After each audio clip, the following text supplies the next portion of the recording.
Well, they've just completed the medal ceremony for the men's 100-meter backstroke.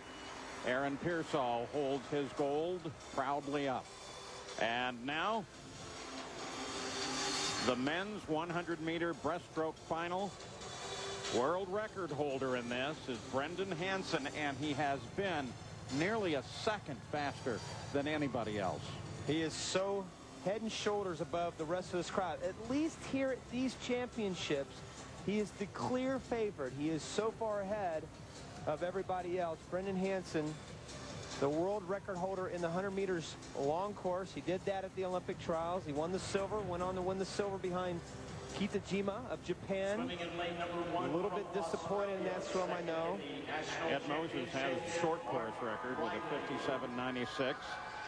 Brendan Hansen, his goals for this competition are to swim hard and clean.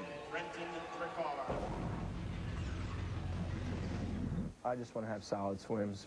I mean, that's probably the safest answer I can give you. It's probably just to have solid swims, because Ed Moses has made those world records ridiculous. I mean, 2:02 and 57.6 is just, you know, you have to be on your game, and maybe I will be, maybe I won't, but I mean, we'll see when the gun goes off, and I'm just going to go out here and represent the country as best I can. Yeah, but Rowdy, Brendan Hansen is no stranger at all to world record. No, he isn't, and that's a great point, Paul. The fact that, yeah, you know, he gives credit to Ed Moses, and that time is out there, 57.4, but he's been 58.1. So he's only about a little over half a second off that world record. I think he could do it here. I'm not sure he can, but he's definitely capable of doing it physically. He's got great turns. He's got all the mechanics. This guy could give him a run, though. If we're talking about dark horses, we saw what Brooke Hansen did in the 50 breaststroke up with that huge upset earlier in the competition. Her teammate, Brenton Rickard, has had a great year. If anybody's going to pull off the upset, it's going to be him. But I have a feeling that this guy right here with those Olympic rings on his shoulders are going to blast off the blocks and stay out front the whole way. And Hansen, like any top-flight athlete, gives credit to other people, as he did Ed Moses. We've heard Michael Phelps do that a dozen times since he's arrived here for competition. Hansen in the middle of the pool. He never lost this race in his entire NCAA career. Went 4 for 4 at the University of Texas. He's right there in the middle of the pool. Now, he doesn't get a lot of height on his stroke. He's got incredible leg strength. 4 lengths of the pool. Hansen makes the turn in front.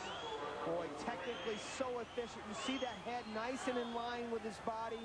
Look at the Australians, though. They're making them work for it. Look down at Martin Riley, lane 1 there. Rickard, as we mentioned, only 4/100ths of a second behind Brendan Hansen.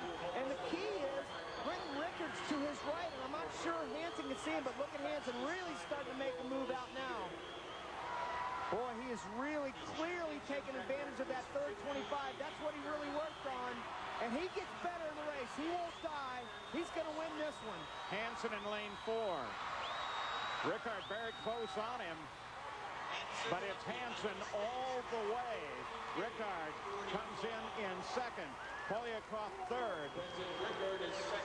And Michael Phelps, along with the rest of the U.S. team, happy with that one, but not unexpected. Well, the great Michael Phelps is certainly happy about Brendan Hansen's race. You know, he wasn't close to the world record. He kind of predicted it. When he talked to us earlier, when you saw him on camera, he said he wasn't going to be close. He felt like Ed Moses' world record was so far out there. I think he'll get it eventually, though. I really do. Look at the determination of coming off those blocks and then makes that nice pull out with that breaststroke. You're allowed one pull out, and then you see him as he comes up to the surface and then bursts to the surface. Beautiful shot in slow motion of his hands on the finish. Rickard at the bottom of the screen. Boy, he made it interesting, didn't he?